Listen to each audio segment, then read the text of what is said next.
Buenas tardes a todas las personas que nos acompañan hoy aquí en la Feria Internacional del Libro, también a las que nos siguen a través de redes sociales. En el nombre de la editorial de la Universidad de Costa Rica, queremos agradecer profundamente su presencia en este espacio, en especial porque hoy nos encontramos en el cierre del último día de la feria y lo hacemos con una conversación muy significativa. Nos honra contar con la participación de don Miguel Ángel Rodríguez Echeverría, expresidente de la República, académico y autor de la editorial de la Universidad de Costa Rica, con quien compartiremos un diálogo abierto sobre su reciente libro, Vida, Legado y Memorias, así como diferentes temas que atraviesan su vida, su obra y su pensamiento, también los derechos humanos y la cultura de paz. Don Miguel Ángel, muchísimas gracias por acompañarnos hoy y por abrirnos las puertas de su historia con tanta franqueza. Muchísimas gracias, Jessica, y gracias a ustedes por estar acá, permitirnos compartir un ratito. Estamos en familia, de manera que quisiera invitarlos a que participen todos, que sea menos aburrido que oír a alguien ahí hablando, y que yo tenía la suerte de que no iba a ser aburrido porque estoy con Jessica, entonces lo íbamos a poder manejar gracias a ella de una manera que además de interesante, ojalá sea entretenido. Pero si ustedes están aquí y quieren participar y decir cualquier cosa, estas cosas van a ser más importantes y harán que la conversación sea más buena. Así que mi gratitud para cada uno de ustedes por su presencia acá. Muchísimas gracias. En su libro hay una apertura muy valiente hacia la dimensión íntima de su vida. Imagino que no debe haber sido fácil y me interesa que conversemos sobre cómo vivió ese proceso de volver al pasado y decidir contar y cómo contarlo. Bueno, les voy a contar cómo surge el libro. Yo ya tenía 12 libros escritos, publicados. Por cierto, el segundo que se publicó fue por la editorial de la Universidad de Costa Rica, pero hace mucho, en 1900, creo que se publicó yo lo escribí en el 63 y creo que se publicó como en el 66 o 67. Y Lorena un día llegó y me dijo: Miguel Ángel, a mí me hace mucha falta poder haber hablado con alguna de mis abuelas, a que me contara un poco las cosas que ella había vivido, que había experimentado. Y me di cuenta de que yo hubiera querido hacer eso ya cuando ya no estaban mis abuelitas. Entonces no quiero que le pase eso a mis nietas. La verdad que digo nietas, no a los 4 nietos, sino a las 2 nietas. Y me parece normal. Es una relación muy especial. La madre, la hija, la abuela, las nietas. Y entonces yo le dije: ok, hagamos una cosa. Escribamos unas memorias a 4 manos. Le dije, me dijo: no, sería 2 manos porque los libros se escriben con una sola mano. La verdad es que ahora se escriben con 2 en la mecanografía. Pero me dice, eso no es como el piano, es que sería a 2 manos, una tuya y una mía. Pero no, me dijo, si lo hacemos así, vos me vas a estar apurando de que el capítulo que había tocado no lo he terminado, que yo prefiero que cada uno lo hagamos por aparte. Y de ahí salieron estos 2 libros que están ahí y que fueron publicados por esta editorial de la Universidad de Costa Rica el año pasado. Una vez que uno se dedica, o se decide, mejor dicho, a publicar una historia de la vida, lo primero que tiene que hacer es decidir si va a ser sincero o si va a contar un cuento de hadas. Y los 2 decidimos que íbamos a ser sinceros, que íbamos a contar éxitos, fracasos, alegrías y dolores. Y entonces contamos nuestras vidas, bien, partiendo de esa realidad. Claro que si uno siempre escoge al final, pero no puede contar todo, y trataría los mismos años que vivió en contarlo, y quién lo iba a leer. No hay manera. Entonces siempre se escoge, pero tratamos de hacerlo haciendo que fuera una narración muy real de la vida, con todo el subjetivismo que siempre tenemos los humanos. Nuestra realidad, la que nosotros cada uno vive, es una realidad que no es la realidad, es mi realidad. Otros la van a ver de otra manera, y eso está bien, eso es lo que crea la diversidad y lo que crea la riqueza de las relaciones humanas. Y bueno, entonces hubo que contar cosas muy dolorosas. La muerte de un hijo es algo muy doloroso de contar. Y duró 15 años, el hijo mayor, una enorme ilusión de lo que ha sido su historia. Y contar cosas que son no dolorosas, pero difíciles de enfrentar, como los momentos muy difíciles, derrotas, cárcel, situaciones complicadas que le ha tocado a uno vivir, y cómo contarlas. Y ahí, Jessica, la ventaja que yo tuve es que no por mérito mío, sino por gracia de Dios, Lorena y yo hemos tenido la suerte de que siempre se nos olvidan las cosas negativas. Y entonces pasamos por las cosas negativas sin dejar nada guardado ahí, ni en el hígado, ni en el estómago, ni en muchas partes del sistema de nuestro cuerpo. Y eso nos ha permitido entonces vivir esas cosas de nuevo sin mayores complicaciones, como fueron, y tratando de aprender de ellas, que uno sigue aprendiendo toda la vida. Yo a los 85 años casi, no diría que casi no hay día, pero casi no hay 2 días en que en alguno de ellos no haya aprendido algo. Y eso evidentemente hace que la vida sea interesante, que sea una razón más que valga la pena de convivir y de convivir en sociedad, en relación con los demás, en relación con las otras personas, que cada una vive su vida. Así es que eso es lo que le cuento sobre esa pregunta que usted me hace. Muchas gracias, don Miguel Ángel. Como comentó don Miguel Ángel, este libro se escribió en un principio a 4 manos, después se dividió en dos libros, ¿verdad? La presencia de doña Lorena es constante, incluso en las decisiones editoriales. Me parece simbólico que ambos decidieran compartir esta historia. Sería bonito ampliar un poquito más cómo vivieron ustedes ese proceso en pareja de escribir, de separar más bien el libro en dos libros aparte, ¿verdad? Uno de doña Lorena, que presentamos primero, y después el suyo. Sí, Jessica, eso es muy divertido. Ella me dijo que no lo hacíamos juntos porque yo le iba a apurar, y al final ella terminó primero. Entonces, como que hubiéramos podido hacerlo juntos, porque ella resultó que lo hacía con más fluidez. Lorena ha sido siempre una cuentacuentos, toda la vida. No solo a los hijos y a los nietos, a mí también.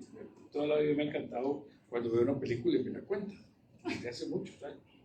Cuando leo un libro y me lo cuenta, y lo cuenta con mucho detalle, es una buena cuentacuentos. Entonces, su libro es un cuento contado, muy normalmente. El mío es más un reportaje, es un reportaje de cosas interiores y un reportaje de vivencias exteriores, de lo que estaba pasando. Y es un reportaje de cómo se fue creando mi pensamiento a través de los años, de cómo las distintas cosas fueron influyendo en mi manera de ver la vida y en las cosas que fui buscando enfrentar a lo largo de la vida. Por lo eso, los dos son, a mí me parece, complementarios. Se escribieron en paralelo. Una vez que ya era separado, ella tenía su manera de escribir y yo la mía. Lorena se encontró una cosa muy interesante. Nosotros tenemos una cuñada, la viuda de mi hermano Gerardo, que es una escritora muy reconocida, Linda Berrón, que incluso hace muchos años tuvo una editorial de mujeres y publicó muchas cosas de libros de mujeres. Y entonces Lorena y ella, que son muy amigas, como somos amigos todos nosotros tenemos una familia de gente muy unida, ella la ayudó. Lorena dictaba, tenía una persona que le ayudó a hacer una primera transcripción y luego ella esa primera transcripción la empezaba a trabajar y la revisaba después con Linda. Bueno, que ellos tuvieron una manera muy bonita de hacerlo, de hacer su escritura. Yo me encerraba en mi oficina a escribir y me iba a la biblioteca a buscar cosas de las que no me acordaba bien, a la Biblioteca Nacional, lo que a veces no encontraba en internet. Ahora es tan fácil escribir y encontrar los hechos. Es tan fácil. Yo me acuerdo cuando yo escribía libros del pasado que quería buscar una cita y yo tenía, gracias a Dios, una biblioteca muy grande. Y yo decía, yo creo que en tal libro hay una cita que me conviene para esto. Yo había que agarrar aquel libro y hojearlo y pasarlo y pasarlo. Y pasaban horas para encontrar una cita. Ahora uno pone un poco el tema de la cita y antes de la inteligencia artificial ya le aparecía por internet los datos. Ahora es todavía más fácil con la inteligencia artificial. Pero lo cierto es que es una manera muy distinta de construir un libro, como ella lo hizo y como lo hice yo. El resultado es que el de ella es mucho más divertido que el mío, mucho más entretenido. Cuando la gente me dice cuál lea, le digo, bueno, si está con ganas de pasar un buen rato, más fácil de leer. Este es un libro muy bonito de leer. Si quiere buscar información y pensar en algunas cosas y encontrar algunos datos que le pueden interesar de la historia del país, pues el mío le puede servir también en eso. Y en ambos hay mucha cosa de costumbrismo, distintos. Ella, la vida de los niños en el Escazú rural de los años 50, 60. El mío, la vida de San José Aldea, en uno de sus barrios, en Anacués, en esa misma época. Son dos visiones complementarias de lo que era nuestro país hace mucho rato. Ahora hablemos sobre cultura de paz y derechos humanos. Costa Rica es reconocida por su tradición democrática y pacífica, pero esa cultura de paz hay que cultivarla constantemente. A partir de su experiencia como gobernante, sería interesante que nos comparta cómo se trabaja eso desde lo público. Bueno, yo tengo una deformación de que a mí me gusta mucho la historia.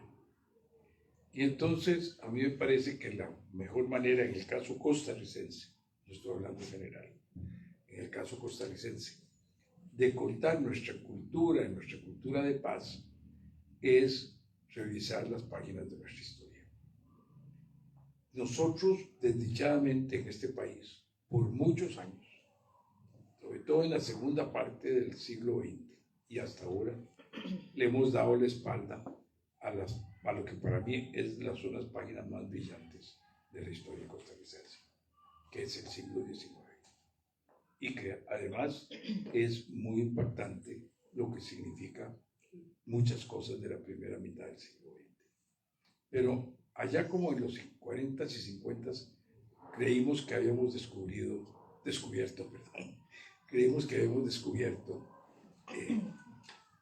el mundo y que el pasado no existía y que todo arrancaba ahí en dos bandos, en dos visiones distintas, pero las dos arrancando de esa época, como si el pasado no hubiera sido lo que permitió la construcción que vino después. Y si uno estudia nuestra historia y empieza, ya hay muchos rasgos interesantes en la etapa indígena, una etapa en la cual se juntan en este pedacito de tierra, donde parece que fue que se cerró el continente de las dos masas separadas que había del norte y del sur. Pareciera que por ahí, por Murciélago, en algunas partes de ahí de Guanacaste, fue el último lugar en que se juntaron estas placas. Entonces es un lugar donde se juntaron, donde teníamos influencia de las civilizaciones maya y las otras que habían hacia el norte, y de las influencias incaica y las otras que habían hacia el sur. Y aquí se juntaban.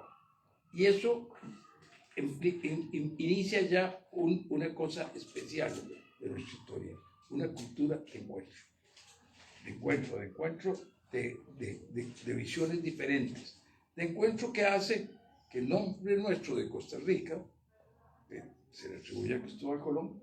Pues si es así como fue, tiene que haber surgido de ese encuentro. ¿Por qué? Porque ¿qué fue lo que le hizo pensar que esto era una Costa Rica? Lo que tenían los indígenas puestos, el oro labrado. No era que había mucho oro, no era una zona de minas increíbles, pero era una zona en que se labraba muy lindo el oro. Entonces era la visión artística de aquellos pueblos, de cómo labraban el oro, lo que empieza a ver. ¿Y eso de dónde sale? De esa unión. ¿Por qué era distinto? Porque viene la influencia de dos culturas diferentes, de dos mundos diferentes. Pasamos por la etapa colonial, una etapa de una enorme pobreza, de grandes limitaciones, buscando nuestros antepasados como locos qué hacían para lograr exportar algo, para traer algo. Tenían que mandar algo para comprar cosas del resto del mundo y tenían enormes limitaciones en qué podían hacer, que si el cebo de los animales, que si el cuero de las vacas, que de los toros, el tabaco, buscando qué hacían para encontrar. Y nos dejaron encaminados, nos dejaron con el café. Empezaron los últimos 2 gobernadores a traer el café y empezaron a repartir el café. Y nos cayó la independencia, así en paz. Yo tengo también una vena colombiana, y en mi vena colombiana tuvieron que pelear por ser independientes. Aquí no. Aquí les llegó una noticia allá en octubre del 1821, de que en Guatemala habían decretado que nos separábamos de España. Si mal no me acuerdo la fecha, 13 de octubre. 13 de octubre a 1 de diciembre. Es un periodo muy largo. Es un periodo muy cortico. Imagínense ustedes que ahora nos dijeran que en 1 mes y medio tenemos que hacer una constitución. Podríamos hacerla. Imagínense ustedes que tenían que empezar por nombrar delegados de los pueblos, que se hizo de acuerdo con las reglas de la Constitución de Caracas. Y eran elecciones en 3er grado, o sea, había que elegir unos que eligieran otros, que eligieran otros. Y el primer proceso se les fregó el camino. Y terminaron el segundo, y el 1 de diciembre teníamos una constitución. Y fueron tan sabios que al pacto fundamental interino de Costa Rica lo llamaron Pacto de Concordia. Pacto de Concordia. No de enfrentamiento, no de odios, no de divisiones, de concordia, de buscar la unión. Y ahí empieza este pueblo, 50, 60 mil personas, tal vez un 5% sabía leer y escribir, perdidos aquí en estas montañas, probablemente lo más pobre de toda la corona española que estaba independizándose. Y empezaron a construir una realidad con 1000 dificultades, con enorme pobreza, con muchas injusticias, como es la vida humana y como era peor antes que ahora. La gente cree que el pasado era mágico. No, el pasado no era mágico. Era un pasado hambriento y de opresión de unos a otros, que ha sido la historia de la humanidad. Y empezaron a superar esas situaciones. Para finales del siglo, si nosotros vemos los índices de alfabetismo y los índices de salud, expectativa de vida de la población costarricense, son muy similares a los de Argentina, que era el 5º país más desarrollado del mundo en esa época. Eran muy bajitos, pero eran muy bajitos en Francia, en Inglaterra, en Estados Unidos, ni que decir los países escandinavos que eran pobres, pero pobres de verdad. Bueno, esa etapa, ahí está la formación de nuestra tradición de paz y de derechos humanos, de respeto de unos por otros. De ahí viene. Y yo creo que como gobernante, el gobernante costarricense debería buscar en nuestra historia esas raíces, para buscar lo que yo he llamado la solución costarricense. Prever los problemas que vamos a tener mañana y ponernos hoy de acuerdo en cómo enfrentarlos. ¿A ustedes se les ocurre que esa pobre gente, desde las primeras juntas de gobierno hasta Carrillo, por ejemplo, que tenían las leyes de la colonia y con las cuales venían viviendo y las condiciones no les habían cambiado mayormente, se empeñaron en establecer constituciones y leyes y en regular cómo manejarse, cuando lo podían hacer como lo venían haciendo sin cambiar nada, si no lo necesitaban, si eran muy pocos, estaban conviviendo en las mismas condiciones, pero empezaron a hacer ese cambio que lo iban a necesitar, sin el cual no hubieran podido enfrentar a William Walker, sin el cual no hubiera crecido la exportación de café como creció para empezar a generar riqueza y que este pequeñísimo lugar tuviera la capacidad de ponerse en contacto directo con la cabeza del imperio de esa época, con Inglaterra, y de negociar con ellos. Esa es una tradición que hemos venido siguiendo, y esa es una tradición que construye paz y va construyendo respeto a los derechos humanos. No perfección, no perfección. Dentro de la imperfección, del pecado, de la ignorancia, de las limitaciones de una sociedad, pero un proceso de desarrollo realmente extraordinario. La paz no es solamente ausencia de conflicto armado, tiene que ver con la justicia social, inclusión y oportunidades. Tal vez podríamos reflexionar sobre los retos que aún enfrenta el país para hacer realidad esa paz en la vida cotidiana de las personas. Ay, Jessica, eso sí que es complicado. Te quiere que nos quedemos aquí esta mañana y no lo vamos a resolver. Pero sí, déjeme darle unas pinceladas. Vivimos una época muy complicada, porque no vivimos una época con muchos cambios, sino que vivimos un cambio de época. Eso significa que la cantidad de transformaciones que estamos teniendo los seres humanos, no en Costa Rica, en el mundo. Costa Rica es un lugarcito chiquititico, somos muy poquititicos. Económicamente no tenemos poder, militarmente, gracias a Dios, no tenemos poder, científicamente no tenemos poder. Somos un lugarcito pequeñito de este mundo en que convivimos. Y este mundo está pasando eso. Estamos como los romanos cuando se va a caer el imperio, o los de la Edad Media cuando va a surgir el Renacimiento. Estamos en un proceso de transformación profunda. ¿Y eso qué hace? Nosotros, ¿cómo vemos la realidad? A través de un modelo que tenemos en la cabeza. Nosotros no vemos la realidad en el vacío. No somos un libro en blanco. Nosotros, cada uno de nosotros tiene una historia. Y esa historia nos ha permitido absorber la cultura. Toda la cultura, todas las instituciones, todo lo que tenemos alrededor. Y a través de eso entendemos lo que vemos. Dos personas, usted toma a una persona que es un habitante de Mesopotamia de 10 siglos antes de Cristo, está empezando con la agricultura, y toma un habitante de Chicago del día de hoy y los pone a ver lo mismo, y los dos ven dos cosas totalmente distintas y entienden dos cosas totalmente diversas.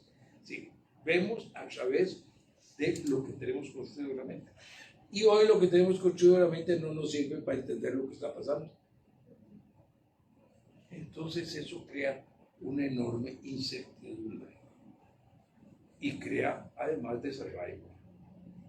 Ya no estamos arraigados en las viejas cosas que nos amarraban, aunque fueran malas, aunque no nos gustaran, pero nos amarraban, nos daban una seguridad de cómo eran las cosas. Eso se los cambió. Y eso es lo que estamos viviendo, digo yo. Y si eso es lo que estamos viviendo, pues es lógico que haya mucha confrontación. Y que además de confrontación, si alguien maneja y explota bien esa confrontación, logra crear un seguimiento y logra crear antagonismos que se van haciendo cada vez más grandes y más fuertes. Y eso nos dificulta enfrentar estas condiciones difíciles que nos tocan. Del desasociación entre nuestro esquema mental y la cultura que se está creando y se está produciendo. Siempre tengo un hijo que es profesor universitario en Estados Unidos, en Berkeley, y que siempre me dice, es que vos hablas en abstracto y no haces ejemplos. Entonces, para poner un ejemplo, ¿qué es lo más grande del cambio que estamos viendo? Alguien diría, la tecnología, no. Para mí lo más grande de la transformación que estamos viviendo es el éxito que va teniendo la mujer en asumir sus derechos. Eso transforma totalmente todo lo que hemos tenido en la historia de la humanidad, la familia, el mundo del trabajo, el mundo del conocimiento, todo. Y eso se ha dado en un plazo relativamente corto. Y ni las mujeres ni los hombres sabemos manejarnos en eso.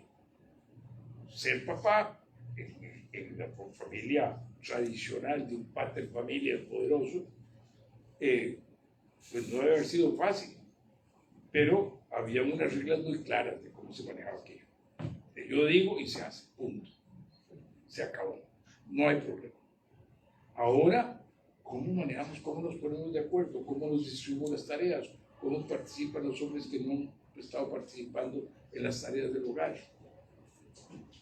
¿Cómo hace la mujer que ahora es independiente económicamente para mantenerse de interés en la relación? ¿Por qué le sirve? Si no hay unas cosas nuevas que estamos descubriendo, ¿cómo vamos a manejar eso? Y eso significa el desarraigo en el trabajo. Antes la gente tenía un mal trabajo, pero pensaba que era para muchísimos años. Ahora todos sabemos que lo que estamos haciendo un día puede ser que el día siguiente ya no sea importante hacerlo. Y vamos a estar cambiando. Entonces vivimos la urbanización. Desde la Edad Media para acá, la urbanización era mucho más pequeña de lo que tenemos hoy día. Cuando yo trabajaba en Guanacaste o en Choluteca, en Honduras, si algún muchacho de por ahí veía pasar un chiquillo, decía, este es el nieto de Santiago, o este es la sobrina de Jorge. Se conocían todos. Hoy la gente no sabe quién vive a la par, pero tiene amigos con los que se tutea y los que habla todos los días por internet, a los que tal vez nunca han visto en su vida y los que tal vez tienen una idea de cómo son, que no sabe si es cierto. Entonces es un mundo totalmente diverso. Y en este mundo totalmente diverso, pues la solución de los problemas que vivimos no es fácil. Pero la gente quiere soluciones fáciles. Entonces hay vivazos que se apoderan de ese deseo de la solución inmediata y fácil. Lástima que son de mentiras, pero la gente entra en eso y eso crea toda esta disociación que tenemos hoy día. En todos lados se multiplican los partidos políticos, se multiplican las visiones religiosas, las visiones culturales, cada vez tenemos menos convergencia de muchas cosas. Y de eso nos hace más difícil la vida y nos hace más difícil resolver los problemas. Y yo creo que la solución las vamos a seguir encontrando en lo que hemos encontrado a través de la historia de las soluciones humanas, que es en mejorar las relaciones de unos con otros, en lograr que cada uno tome en cuenta los intereses de los demás y no solo los propios. Y esto puede sonar muy idealista, pero si vemos la historia de la humanidad, esto para bien o para mal es lo que ha ido permitiendo el desarrollo. Para hacer un ejército se necesita eso. Para hacer una visión de hermandad se necesita eso. Se necesita que tomemos en cuenta unos a otros lo que estamos haciendo y lo hagamos de una manera con empatía para los demás. Don Miguel Ángel, el libro se siente como una carta para las futuras generaciones más que una defensa del pasado. En ese sentido, ¿qué valores y aprendizajes cree usted que deben de tenerse presentes hoy en medio de tantos cambios que vivimos? Bueno, yo diría que tal vez lo que más resaltaría es necesitamos respetar el conocimiento. No es cierto que todos podemos hablar de todo y saber de todo. Usualmente no sabemos casi de nada, pero menos sabemos de todo. Entonces, el respeto al conocimiento que requiere que haya intercambio, que requiere que haya diálogo, que requiere que haya la posibilidad de entender la posición de los demás, es central para la convivencia y para la solución de los problemas. ¿Cómo avanza la ciencia? Alguien pone la teoría, otros la estudian, él la explica, los otros ven las dificultades que tiene, le van haciendo cambios y se va desarrollando el conocimiento. ¿Cómo se desarrolla el arte? Alguien pinta de una manera, otro le hace una sugerencia y empieza a crearse una nueva forma de pintar. ¿Cómo se produce la música popular? Se escuchan unas cosas, se escuchan otras, se empieza a intercambiar y salen unas melodías. El intercambio es lo que nos hace más creativos. Y entonces, en el intercambio, en la comunicación, en la relación entre nosotros, es donde más podemos aprender. Y yo creo que eso es, tal vez, una de las cosas que más resalta en mi libro. Muchos jóvenes están el día hoy desencantados de la política y de las mismas instituciones. Me parece importante cerrar esta charla con una reflexión suya sobre qué les diría desde su experiencia para que no se queden más bien al margen de los procesos que construyen la paz y la democracia.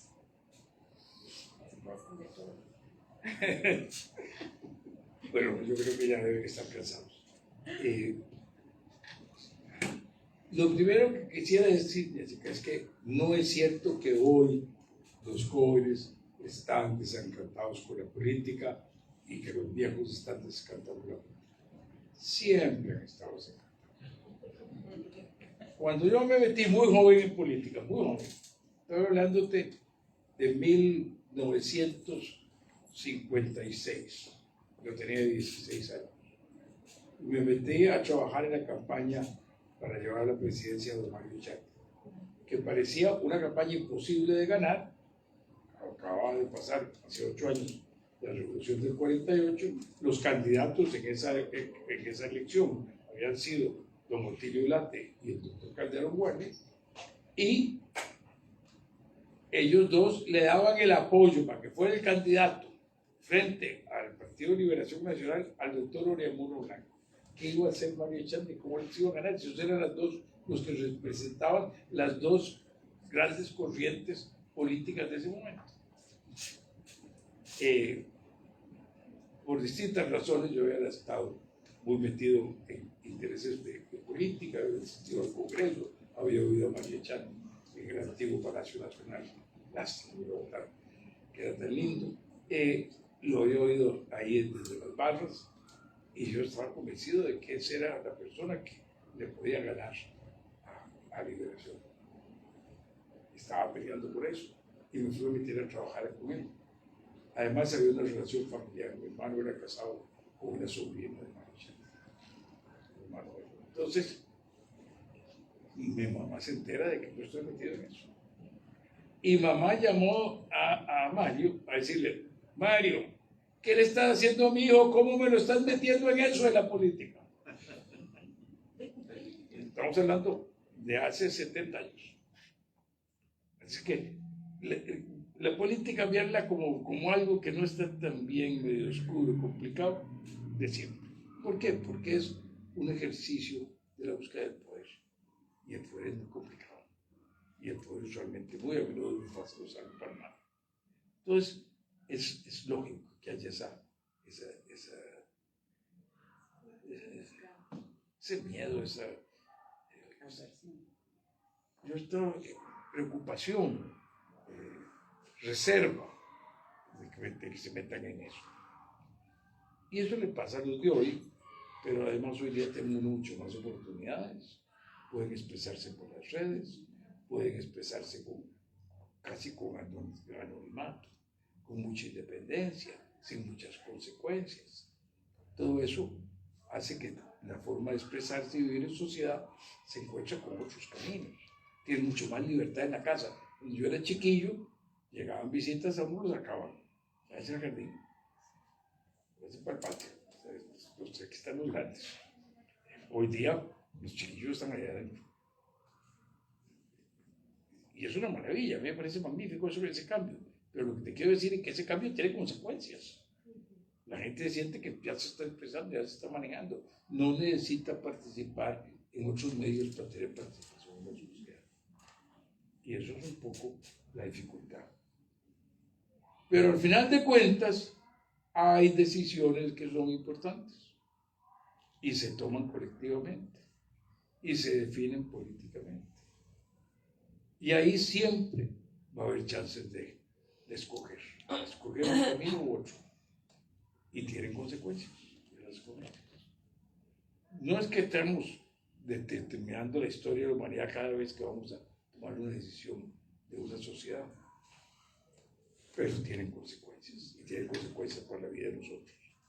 Y entonces, si nosotros no estamos ahí participando, alguien va a estar participando en lugar de nosotros. Y ya desde los tiempos de Sócrates, en los relatos de Platón, se señala que Sócrates indicaba que la responsabilidad del que no se metía era lo que hiciera el que sí se metía. Entonces, si no hay sillas vacías y otros van a ocupar esas sillas, yo soy responsable si yo no me meto a tratar de ocupar. A la gente no le gusta asumir responsabilidades por otro lado. Y esto que estoy yo diciendo es que hay que asumir responsabilidades. Y la gente prefiere que otros se encarguen. Pero las consecuencias las vive ellos. Entonces hay que irlos convenciendo de que hay que preocuparse y hay que asumir responsabilidades.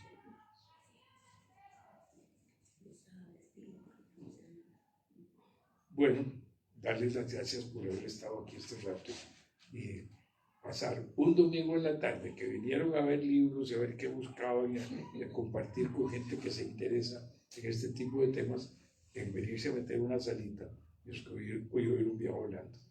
Dios bendito. Un expresidente. Muchas gracias, muchas gracias.